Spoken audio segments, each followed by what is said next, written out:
आहेत शिवसेनेच्या सुषमा अंधारेताई. सुषमाताई, स्वागत आपलं. एक गोष्ट इथे महत्त्वाची आहे की ओमराजेंच्या विरोधात निकाल लागलेला आहे. साहजिकच आहे, ते निराश सुद्धा आहेत आणि त्यांनी ही सुद्धा प्रतिक्रिया दिली होती की जेव्हा मी पक्षांतर करण्याचा निर्णय घेतला तो भावनिकदृष्ट्या अयोग्य होता, मात्र राजकीयदृष्ट्या योग्य निर्णय होता, कारण मला माझ्या कार्यकर्त्यांचा आणि मतदारसंघाचा सुद्धा विचार करायचा आहे, भविष्याचा विचार करायचा आहे. आणि आता कदाचित ते पुन्हा उद्धव ठाकरे यांची भेट घेण्याची शक्यता आहे. जर ही घरवापसी झाली तर काय? घरवापसीच्या संबंधाने मी कालच ट्विट केलेलं आहे, सुबह का बोलो शाम को घर आए तो बोला रहे थे. पण मुद्दा हा आहे की काल ते म्हणाले की मी विकासासाठी हा निर्णय घेते, मी भावनिकदृष्ट्या चुकलो तरी मी राजकीयदृष्ट्या बरोबर आहे. आज ते म्हणतात की म्हणजे काल त्यांनी निर्णय घेतला असं सांगितलं, आज ते म्हणतात मी मतदारसंघात जाऊन विचार करून मग निर्णय घ्यायचं ठरवते. म्हणजे मानसिकदृष्ट्या अस्थिरता जाणवते. एक दुसरं असं की आता त्यांनी निर्णय घ्यायचा जर ठरवला तर त्यांच्या निर्णयावर उरलेल्या 5 जणांचं भविष्य अवलंबून आहे.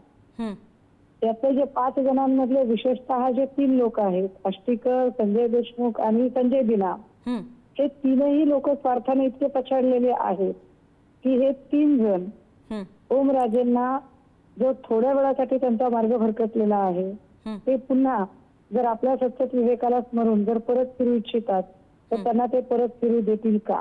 कारण स्वार्थाने पछाडलेला माणूस कुठल्याही स्तराला जाऊ शकतो. अगदी अगदी. त्यामुळे त्या तिघांच्या दबावाला, त्यांच्या ब्लॅकमेलिंगला झुगारून देण्याचं सामर्थ्य ओमराजे दाखवतील का? कारण मला ओमराजेंबद्दल राग वाटण्यापेक्षा मला त्यांची काळजी जास्त वाटते की ओमराजे ज्या चक्रव्यूहात अडकलेले आहेत ते चक्रव्यूह त्यांना भेदणे शक्य होईल का? अर्थात सुषमाताई, खरं तर तुम्ही ओमराजेंबरोबर काम केलेलं आहे, इतकी वर्षांची तुमची साथ सोबत आहे आणि त्याच्यामुळे साहजिकच आहे एक प्रकारची सहानुभूती किंवा काळजी वाटणं तुम्हाला स्वाभाविकच आहे. पण समजा अनिल देसाईंनी सुद्धा ही खरं तर प्रतिक्रिया दिली होती की या सगळ्या संदर्भात उद्धव ठाकरेच काय ते पक्षप्रमुख म्हणून निर्णय घेतील. तर तुम्हाला काय वाटतं, जर ओमराजे परत यायचं म्हणतात आणि ते येणार आहेत, त्यांची इच्छा तशी जर असेल तर तुम्ही सुद्धा या सगळ्या संदर्भात काय भूमिका घ्याल?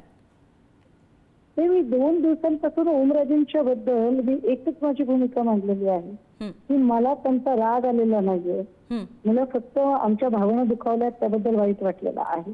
पण त्यांचा परत येण्यासंबंधी किंवा न येण्यासंबंधी जो काही निर्णय असेल तो निर्णय पक्षप्रमुखांचा आहे. मतदारसंघ सुद्धा म्हणजे ओमराजे हे मतदारसंघाच्या गळ्यातले ताईच होते. ओमराजेंना मतदारसंघातले लोक असतील, आमच्यासारखे पदाधिकारी असतील आणि सगळेच लोक फार म्हणजे सगळे लोक ओमराजेंवर प्रेम करणारे, कदाचित ते सगळे स्वीकारायला तयार होतील. पण ओमराजेंना परतीचा मार्ग इतका सोपा असेल का? माझं पुन्हा म्हणणं आहे की ओमराजे एकनाथ शिंदेचा दबाव झुगारण्याची ताकद ठेवतात का? ओमराजेंमध्ये ते झुगारून देण्याची ताकद आहे का? अगदी अगदी. पण आणखी एक सुषमाताई की खरं तर ओमराजेंची जी प्रतिक्रिया होती बरीच बोलकी होती आणि आता स्वाभाविकच आहे त्यांना एक प्रकारचं तळ्यात मळ्यात किंवा एका वेगळ्या चक्रव्यूहात अडकलेले तुम्ही म्हणताय त्याप्रमाणे. तरी काय तो एक ठोस निर्णय, ठोस पाऊल उचलावंच लागणार आहे.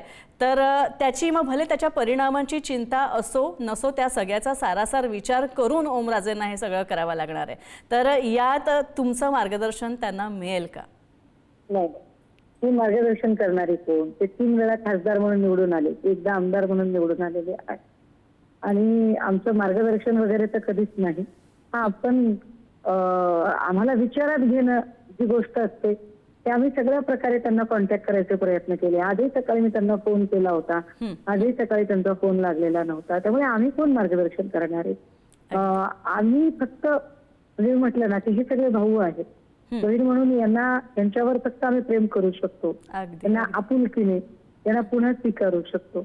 परंतु त्यांची ती मानसिकता आहे का? मी पुन्हा की ही सगळी माणसं नागेश पाटील आष्टीकर आणि संजय देशमुखांच्या सारख्या अत्यंत विषारी लोकांच्या सानिध्यात आल्यानंतर म्हणजे सुसंगती सदा घडो सुजन वाक्य कानी पडो असं आपण म्हणतो, चुकीच्या लोकांमध्ये जर गेलो तर परतीचे मार्ग चुकीचे लोक बंद करून टाकत असतात.